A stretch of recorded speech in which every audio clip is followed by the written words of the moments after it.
የአማራ ፋኖ ብሔራዊ ንቅናቄ ምስረታን አስመልክቶ የተሰጠ መግለጫ ጥር 9 ቀን 2018 ዓመተ ምህረት እነሆ ዛሬ ጥር 9 ቀን 2018 ዓመተ ምህረት ኢትዮጵያንና ቀጠናውን የሚያተራምሰው የብልጽግና ቡድን እስትንፋስ የሚፈልቅበትን ሸለቆ የሚዘጋ ታሪካዊ ውሳኔ ወስነናል። ጓዶቻችን ለከፈሉት መስዋዕትነት የሚመጥን ተልኮን መከወን ግዴታችን የሆነ እኛ የአማራ ፋኖ አደረጃጀቶች፣ አመራሮች የአብይ አህመድ የስልጣን ዕድሜ የሚበቅልበትን ንቃቃት በፍጹም ወንድማማችነት እና አንድነት ደፍነነዋል። የአማራ ትግል አንድ ይሆን ዘንድ የአማራ ፋኖ ብሔራዊ ኃይልና የአማራ ፋኖ ህዝባዊ ድርጅት አመራሮች ድፍረትን፣ ወደ ሰፊነትን፣ ቆራጥነትን እና ለህዝብ መታመንን በሚጠይቀው ታሪካዊ ውሳኔያችን የፋኖን አንድነት እውን ማድረግ ችለናል። ለመላው የአማራ ህዝብ እንዲሁም ለመላው ኢትዮጵያውያን እንኳን ደስ ያላችሁ፣ እንኳን ደስ ያለን። አንድ መሪ፣ አንድ ድርጅት ሰይመናል። አሁን ወደ ስትራቴጂካዊ ግባችን የሚወስደን ምዕራፍ ወለል ብሎ ተከፍቷል። ሜዳውም ፈረሱም በእጃችን ሆኗል። እንደ ብዙዎቹ ነባር የዓለም ስልጣኔዎች ሁሉ ለረጅም ዘመናት በታሪካዊ መሰናክሎች ያልተደናቀፈ ቅብብሎሽ ያለው የግርማዊ ትናንት የታሪክ ባለቤት የሆነው የአማራ ህዝብ እንዲሁም ሀገራችን ኢትዮጵያ ከመቶዎች ለሚበልጡ ዓመታት በተለይም ከመካከለኛው ዘመን ጀምሮ የስልጣኔ ግጭት በወለደው የትውልዶች ጦርነት እየተፈተኑ ይገኛሉ። በዘመናዊው ታሪካችን በቀጥታ አማራን ኢላማ ያደረገው ተከታታይ ዘመቻ በውስጣዊ ድክመቶቻችን ታግዞ ሁሉንም ህዝቦች በተገቢው መልኩ አሳታፊ ባልሆነ የአሸናፊዎች ስርዓት ሀገራችን ያልተረጋጋና የመፍረስ ስጋት ያለባት ሀገረ መንግስት ሲያደርግ ህዝባችንንም ለከፋ የመጥፋት የህልውና አደጋ አጋልጦታል። ይህንን በራሳችን ወገኖች ኢትዮጵያውያን ባለቤትነትና ቅጥረኝነት የሚመራ ውስብስብ ሀገራዊና ህዝባዊ አደጋ ለመረዳትና የጋራ መግባባት ለመፍጠር ብሎም መፍትሄ ለማበጀት ብዙ ማገዶ ፈጅቶብናል። የአማራ ህዝብ ራሱን በመዘንጋትና ሀገሩን በማስቀደም እየኖረ በራሱም ሆነ በሀገሩ ላይ የተፈጠረውን ታላቅ ተቃርኖ በጊዜው ባለመረዳቱ ራሱን ያገኘው ሀገሩን ተነጥቆ ሀገር አልባ ሆኖ እንዲሁም መንግስት መር በሆነ የዘር ማጥፋት በከፋ የመጥፋት አደጋ ውስጥ ሆኖ ነው። በእርግጥ አማራው በመጥፋት ላይ ያለ ህዝብ ነው። ይህንን ህዝባዊ አደጋ ለመቀልበስ ብሎም ሁለንተናዊ ህዝባዊ ጥቅሞቹን ለማስከበር አዲስ ስልጣኔ ለመገንባት አዲስ አማራ አብዮት በማካሄድ ላይ እንገኛለን።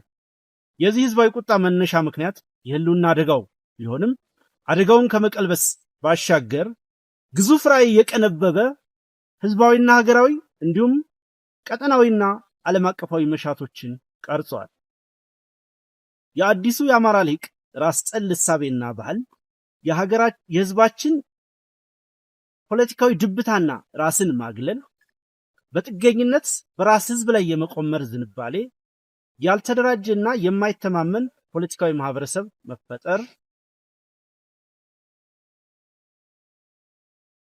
በጠላት ፍላጎት ልክ የተቀረጹ መጥፎ ኤሊቶች የስልጣን ወንበር ይዘው አማራን እንዳይደራጅ መከልከል ወይም መከላከል እንደ ህዝብ የመጥፋትን ስጋት ላስከተለ የህልውና አደጋ አጋልጠውናል።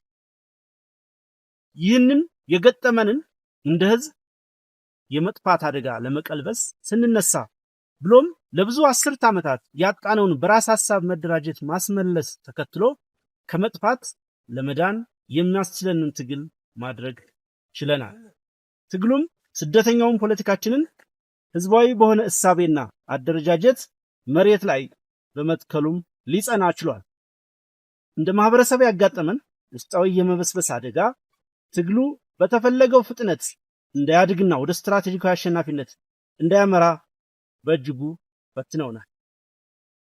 ጠላቶቻችን በየጊዜው የተቃርኖ ቅኝትን ወደ ውስጥ በማስረግ ብሔራዊ አንድነታችንን ፈትነውታል። ይሁንና አዲሱ ትውልድ በፍጹም ብሔራዊ ቁጭት በመነሳት ይህንን ፈተና በጀግንነት ተጋፍጦታል። አሸንፏል። በዚህም ከውድቀት የሚነሳበትንና ከልዩነት ግርዶሽ ወደ ብሔራዊ አንድነት በመሻገር ህዝባዊ አሸናፊነት የሚያረጋግጥበትን ብሔራዊ ንቃት ተጠቅሞ የአደረጃጀት አንድነትን በትግል ለማሳካት ችሏል። ባለፉት ጊዜያት ባልተማከለ አደረጃጀት በቁርጠኝነት በተከፈለው የህይወት መስዋዕትነት የተገኙ ድሎች የአገዛዙን የስልጣን ምንጭ የሆነውን የመከላከያ ሰራዊት በማፈራረስ አገዛዙን ተራ የ4 ኪሎ ሸማቂ እንዲሆን አድርገነዋል። ትግሉ ያልተማከለ አደረጃጀት ስልትን መጠቀሙ ተለዋዋጭ እና ለአገዛዙ እንዳይመች በማድረግ በአጭር ጊዜ አገዛዙን በማያንሰራራበት ደረጃ ማዳከም ተችሏል። የአገዛዙን ጀነራሎች የጦር አዛዥነታቸውን ረስተው ምላሳቸው ብቻ የቀራቸው ተራ ካድሬዎች አድርገናቸዋል። የትግሉ የመጀመሪያው ምዕራፍ በድል በመጠናቀቁ የአገዛዙ ሰራዊት እየፈራረሰ በመሆኑ ፋኖ ወደ ተተኪ ሰራዊትነት ማደግ ስላለበትና ፖለቲካውን አደራጅቶ መምራት በማስፈለጉ አንድ የፋኖ አደረጃጀት ለመፍጠር በተደጋጋሚ ጥረቶች ተደርገዋል። በሂደቱም የትግሉ የእድገት ደረጃ የራሱን ድርሻ የሚወስድ ቢሆንም ነባር የተቃርኖ ቅኝቶች እና ሰራጊ የፍላጎት ቡድኖች ጣልቃ ገብነትና መርዛማ የጠላት እጆች ዋና ፈተናዎቻችን ነበሩ። እነዚህን ውስጣዊ እና ውጫዊ ችግሮቻችንን ተቋቁመን በዚህ የተባረከ ቀን ዛሬ የአንድነት ሪባን ተቆርጧል። አንድ ሆነናል። በድጋሚ እንኳን ደስ ያለ። በዚህ የአደረጃጀት አንድነት የአማራ ትግል ነባርና ብልሹ ራስ ጠልና በታኝ እሳቤና አሰላለፎችን አሸንፏል። ጎታች ከሆኑ አሰላለፎች በመላቀቅ የውድቀት ረግረግን በብሔራዊ ንቃቱ ተሻግሯል። በሰራዊቱና በደጀኑ ህዝብ ውስጥ ሲብሰለሰል የኖረውን ጥያቄ መልሷል። በአማራ አንድነት ላይ የነበሩ የተሳሳቱና አሉታዊ ምልከታዎችን አርሟል። ዛሬ የአማራ ፋኖ ብሔራዊ ንቅናቄ ሲመሰረት በቀደሙ የአደረጃጀት አንድነት የማምጣት ሂደት ወቅት የታዩ ድክመቶችና ክፍተቶችን በማረም እንዲሁም የሁሉንም ባለድርሻ ተሳትፎና ትምምን በመፍጠር ጭምር ነው። ይህ ውህድ ድርጅት የዓላማና የአስተሳሰብ አንድነት ላይ የተመሰረተ ነው። በዚህም ድርጅታችን የሚመራበት ርዕዮተ ዓለም የአማራ ብሔርተኝነት ሲሆን ይህም የወቅቱን የህልውና ትግል ከማሸነፍ ጀምሮ በዘላቂነት የህዝቡን ህልውና እንዲሁም ማንነቱን በማረጋገጥ መብትና ጥቅሞቹን ለማስከበር የምንታገልበት የአስተሳሰብ ቅኝት ይሆናል። የአማራ ብሔርተኝነት በራስ በቅነት ሁለንተናዊ ውስጣዊ አቅምን በመገንባት በሀገራዊ ዲሞክራሲያዊ አንድነት ማዕቀፍ ውስጥ የህዝባችንን ህልውና በማረጋገጥ መብትና ጥቅሞቹን በማስጠበቅ የሌሎች ኢትዮጵያውያን የቡድንና የግለሰብ መብቶች የሚከበርበት ስርዓት በማንበር በፍትሃዊና ሰላማዊ አብሮነት የሀገር ቀጣይነት ለማረጋገጥ የሚተጋ ነው። በርካታ ቀናትን በወሰደ ጥልቅ ፖለቲካዊ ውይይቶች ቅንነትና ወንድማማችነትን ያስቀደመው የድርጅታችን ምስረታ ሂደት በርካታ ምዕራፎችን ያለፈ ነው። የመግባቢያ ቃል ኪዳን ሰነድን በመፈራረም የተጀመረው ሂደት የድርጅቱን የመመስረቻ ሰነድ ህገ ደንብ በማጽደቅና ከፍተኛ አመራሩን በመሰየም በስኬት ተጠናቋል። በዚህም መሰረት አርበኛ ዘመነ ካሴ የአማራ ፋኖ ብሔራዊ ንቅናቄ ሊቀመንበር፣ አርበኛ መከታው ማሞ ተቀዳሚ ምክትል ሊቀመንበር፣ አርበኛ ሀብቴ ወልዴ ምክትል ሊቀመንበር ለወታደራዊ ጉዳዮች፣ አርበኛ ሄኖክ አዲሴ ምክትል ሊቀመንበር ለፖለቲካዊ ጉዳዮች በማድረግ ሰይሟል። እንዲሁም የአማራ ፋኖ ብሔራዊ ንቅናቄ ከታች ለተዘረዘሩት መምሪያዎች አመራሮችን መድቧል። በዚህም መሰረት ወታደራዊ አዛዥ ብርጋዴር ጀነራል ተፈራ ማሞ፣ ምክትል ወታደራዊ አዛዥ አርበኛ ምሬ ወዳጆ፣ ምክትል አዛዥ ለወታደራዊ አስተዳደር አርበኛ ዝናቡ ልንገረው፣ ወታደራዊ ስልጠና መምሪያ አርበኛ ሳሙኤል ባለድል፣ ልዩ ዘመቻ መምሪያ አርበኛ ድርሳን ብርሃኔ፣ ዘመቻ መምሪያ ካሳምነው እዝ ለሚወከል ጓድ፣ የፖለቲካ መምሪያ አርበኛ ጌታ ስራደ፣ አደረጃጀት መምሪያ አርበኛ ምንተስኖት ወንዳፈራው፣ የድርጅት ጽህፈት ቤት አርበኛ አስቻለው በለጠ፣ የህዝብ ግንኙነት መምሪያ አርበኛ አስረስ ማረ ዳምጤ፣ የህዝብ አስተዳደር መምሪያ አርበኛ ዘመነ ምረት፣ ፋይናንስና ግዢ አስተዳደር መምሪያ አርበኛ አሻግሬ ባየ፣ ፖሊሲና ስትራቴጂ አርበኛ እስክንድር ነጋ፣ አጋርነትና ትብብር መምሪያ አርበኛ አበበ ፋንታው፣ የውጭ ጉዳይ መምሪያ እንዲሁ ከአሳምነው እዝ ለሚወከል አባል ምደባ ሰጥቷል። በዚህ ታሪካዊ ዕለት የአማራ ፋኖ ብሔራዊ ንቅናቄ ቀጣዮቹን ቁልፍ መልእክቶች ያቀርባል። አንደኛ፣ መልእክት ለድርጅታችን ሰራዊት። ከፍተኛ መስዋዕትነት እየከፈልክበት ያለው ትግል ፍሬ እንዲያፈራና የተሟላ አሸናፊነት እንዲረጋገጥ የአደረጃጀት አንድነት የግድ እንደሆነ በተደጋጋሚ የተነሳው ሐሳብ ተገቢውን መልስ አግኝቶ የፋኖ አንድነት ተበስሯል። ይህ ትልቅ የምስራች የሚያስገኘውን ተጨማሪ አቅም በመጠቀም በጽናትና በቁርጠኝነት ትግሉን እንድትቀጥል ጥሪ እናቀርባለን። በትግል ሂደት አዲሱ ትውልድ በብሔራዊ ቁጭትና ንቃት ያገኘውን የአስተሳሰብ አቅም በመጠቀም ውስጣዊ ትግል የሚፈልጉ ነባር እክሎችን በዲሞክራሲያዊ መንገድ መታገል እንዲቀጥል እያሳሰብን የድርጅቱን ውህደት ተከትሎ ለሚመጡ የመዋቅርና የአሰራር ማሻሻያዎች ተገቢውን ምቹ ሁኔታ በመፍጠር በቅንነት መተባበር አስፈላጊ እንደሆነ እንገልጻለን። በተጨማሪም በየደረጃው ያለው መዋቅር ለቀጣይ ግዳጆች የሚያስፈልገው ወትሮ ዝግጁነት እንዲያረጋግጥ በጥብቅ እናሳስባለን። ሁለተኛ መልእክት ለመላው ህዝባችን። የትግሉ ደጀን የሆነው ህዝባችን በመድረኮች ሲያቀርብ ለነበረው የአንድነት ጥያቄ ምላሽ ማግኘቱ በድጋሚ ያበሰርን፣ እስካሁን ትግሉን በባለቤትነት በመውሰድ በትዕግስት የድርሻውን ኃላፊነት ወስዶ የፈጸመውን ትልቅ ብሔራዊ ጀብድ የአንድነት ጉልበት ተጠቅሞ እንደ አካባቢው ነባራዊ ሁኔታ አደረጃጀቶችን በመፍጠር ትግሉን አጠናክሮ እንዲቀጥል እናሳስባል። ሶስተኛ መልእክት ለአማራ ዲያስፖራ። በተለያዩ የዓለም ክፍል የሚገኘው የአማራ ዲያስፖራ በትግሉ የመጀመሪያ ወቅት ሲያደርገው የነበረውን የነቃ ተሳትፎ በሂደት በተፈጠሩ የአመለካከት መዛነፎችና ጣልቃ ገብነቶች በተለይም የአደረጃጀት አንድነት ባለመምጣቱ ምክንያት በነበረው ግለት አለመቀጠሉና አቅሙን ተጠቅሞ ትግሉን በሚገባው መልክ ማገዝ አለመቻሉን አስተውለናል። ሆኖም ሰራዊቱ ህዝቡና አብዛኛው ዲያስፖራው በጉጉት ሲጠብቀው የቆየው የፋኖ አንድነት ተጠናቆ ውህድ ድርጅት ለመመስረት በቅቷል። በዚህም እንኳን ደስ ያላችሁ እያል ለቀጣዩ የትግል ምዕራፍ ከእናንተ የሚጠበቀውን ድጋፍ ለማድረግ እንዲያስችል በራስ ተነሳሽነት የአደረጃጀት አንድነት ከመፍጠር በተጨማሪም ትግሉን አስመልክቶ ከድርጅታችን የሚሰጡ አቅጣጫዎችንና መመሪያዎችን በቅንነት እንድትተገብሩ ከወዲሁ እናሳስባለን። አራተኛ መልእክት በጸረ አገዛዝ የትግል መስመር ላሉ ብሔራዊ የትግል ኃይሎችና የማህበረሰብ ክፍል።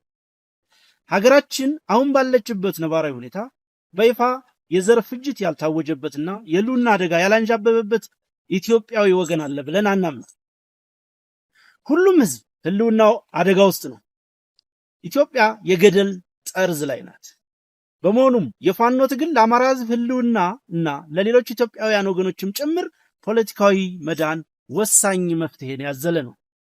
የአማራ ድል ለጉራጌውም፣ ለትግሬውም፣ ለኦሮሞውም፣ ለጉምዙም፣ ለአፋሩም፣ ለሶማሌውም፣ ለወላይታውም፣ ለሲዳማውም፣ ለጋሞውም እና ለሌሎችም ህዝቦች ድል ነው።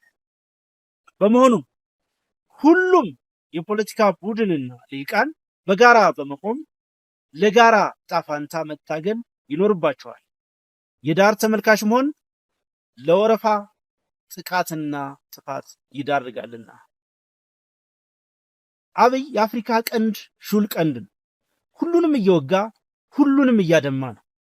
ሁሉንም የቀጠናው ህዝቦች ቤት በእጁም በእግሩም እየረበሸ ነው።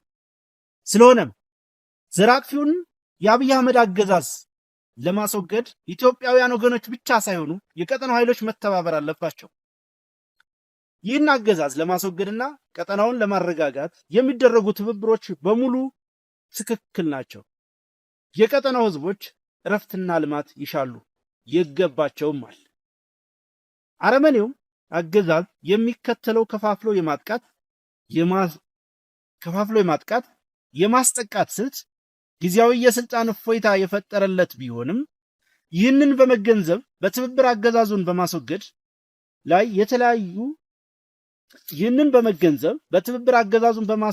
የታዩ መግባባቶችን ማሳደግና የአገዛዙን ዕድሜ ማሳጠር አስፈላጊ ነው። ለዚህም የፋኖ አንድነት የፈጠረውን ተጨማሪ አቅምና እድል እንዲሁም በስካሁኑ ሂደት በጸረ አገዛዝ ትግሉ አስፈላጊነት ላይ የታዩ መግባባቶች በተሟላ ሁኔታ በማቀናጀት የዘር ማጥፋቱን ጦርነት ከመመከት ወደ ስትራቴጂካዊ ማጥቃት በመቀየር አገዛዙን ለማስወገድ እንድንሰራ ጥሪ እናቀርብላችኋለን። 5 መልእክት ለዓለም አቀፉ ማህበረሰብ። አብይ አህመድ መሩ የብልጽግና አገዛዝ ስልጣን ከያዘበት ጊዜ ጀምሮ ላሉት ወደ 8 ለሚጠጉ ዓመታት በህዝቦች ላይ ከፍተኛ እልቂት መፈጸሙ እንደሚታወቅ እሙን ነው። አገዛዙ ሀገሪቱን የማያባራ ጦርነት ውስጥ በማስገባት በሁሉም ክልሎች ከፍተኛ የሰብአዊ ውድመት፣ ኢኮኖሚያዊ ድቀትና ማህበራዊ ቀውስን አስከትሏል። ይህ አገዛዝ ጸረ ህዝብ በመሆኑ ከችግሩ የማይታከም ከስህተቱ የማይማርና አንዳች ተአማኒነት ያልታየበትም ነው። የአገዛዙ የጦረኝነት ባህሪ ከኢትዮጵያ ውስጣዊ ችግር አልፎ ቀጠናዊ ሰላምና መረጋጋት ላይ ተጨባጭ አደጋ ከፈጠረ ውሎ አድሯል። አገዛዙ በአማራ ህዝብ ላይ ያወጀው የዘር ማጥፋት ጦርነትና የተከተለው የህልውና አደጋ ጦርነቱን ከመቀልበስ ውጭ ሌላ አማራጭ ባለመኖሩ ፋኖ በህዝባዊ የትግል መስመር አገዛዙን ላለፉት 30 ወራት እየታገለም ይገኛል። ከፋኖም በተጨማሪ ሌሎች ጸረ አገዛዝ ብሔራዊ ኃይሎች በዚህ ህዝባዊ የትግል መስመር ውስጥ የህዝባቸውን ሁሉና ለማረጋገጥ በትግል ላይ ይገኛሉ። ይህንን ህዝባዊ ሀገራዊ ብሎም ቀጠናዊ አደጋ ማስወገድ፣ የህዝብን ደህንነት ማረጋገጥ ብሎም ተራዛሚ ቀጠናዊ ጦርነቶችን ማስወገድ ዓለም አቀፉ ማህበረሰብ ትኩረት የሚሰጠው ጉዳይ እንደሆነ እናምናለን። ከዚህም በመነሳት ጸረ ህዝብና ጸረ ሰላም ለሆነው የብልጽግና ኃይል የሚደረገውን ድጋፍ በማቆም እንዲሁም አስፈላጊውን ጫና በማድረግ የአገዛዙን የጥፋት አቅም በማሳጣት እንድትተባበሩ ጥሪ እናቀርባለን። በተጨማሪም የፋኖንና የሌሎችን የጸረ አገዛዝ ትግል የሚያደርጉ ኃይሎችን ትብብር በተቻለውም አቅም እንድትደግፉ ጥሪ እናቀርባለን። የእርዳታ ድርጅቶችም በጦርነቱ ለተጎዳው ህዝባችን አስፈላጊውን ሰብአዊ እርዳታ እንዲደርስለት የሚቻለው እንድታደርጉ ጥሪ እያቀረብን በእኛ በኩል አስፈላጊውን ትብብር ለማድረግ እንደምናደርግ ልናሳውቅ እንወዳለን። 6 መልእክት ለመለዮ ለባሹና ለሚሊሻ ኃይል።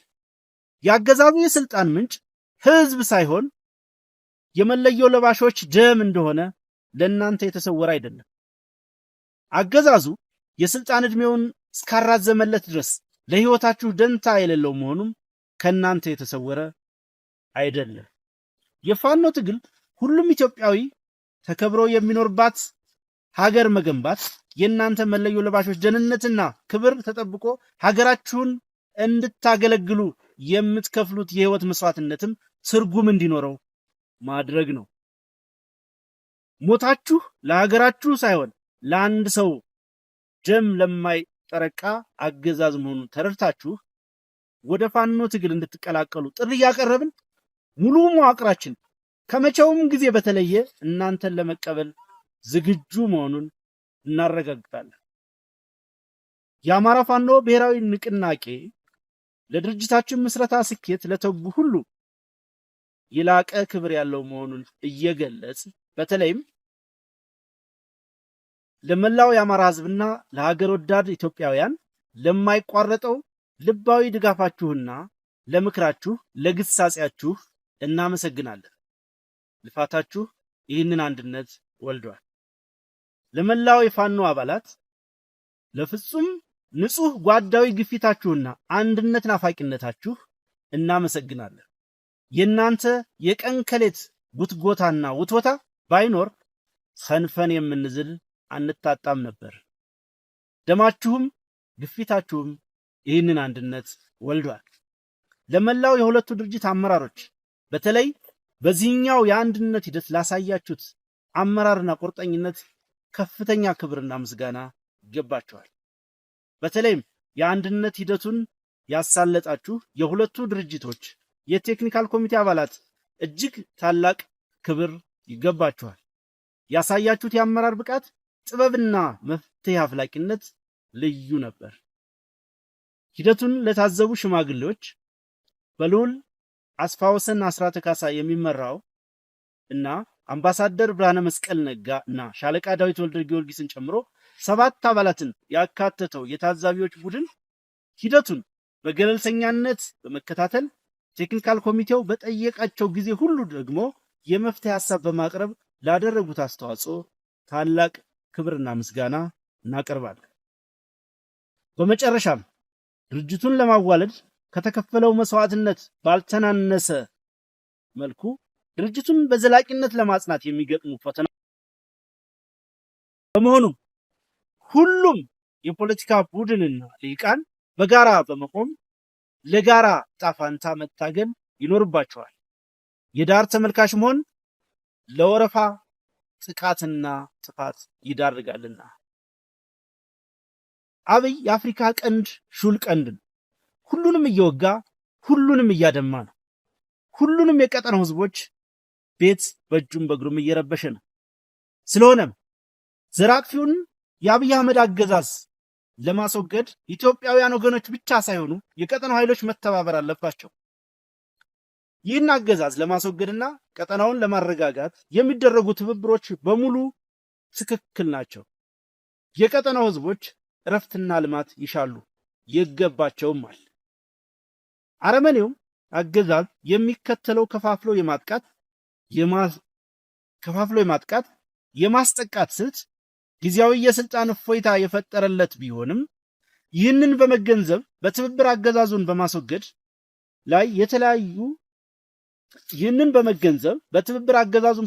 ላይ የታዩ መግባባቶችን ማሳደግና የአገዛዙን ዕድሜ ማሳጠር አስፈላጊ ነው። ለዚህም የፋኖ አንድነት የፈጠረውን ተጨማሪ አቅምና እድል እንዲሁም በስካሁኑ ሂደት በጸረ አገዛዝ ትግሉ አስፈላጊነት ላይ የታዩ መግባባቶች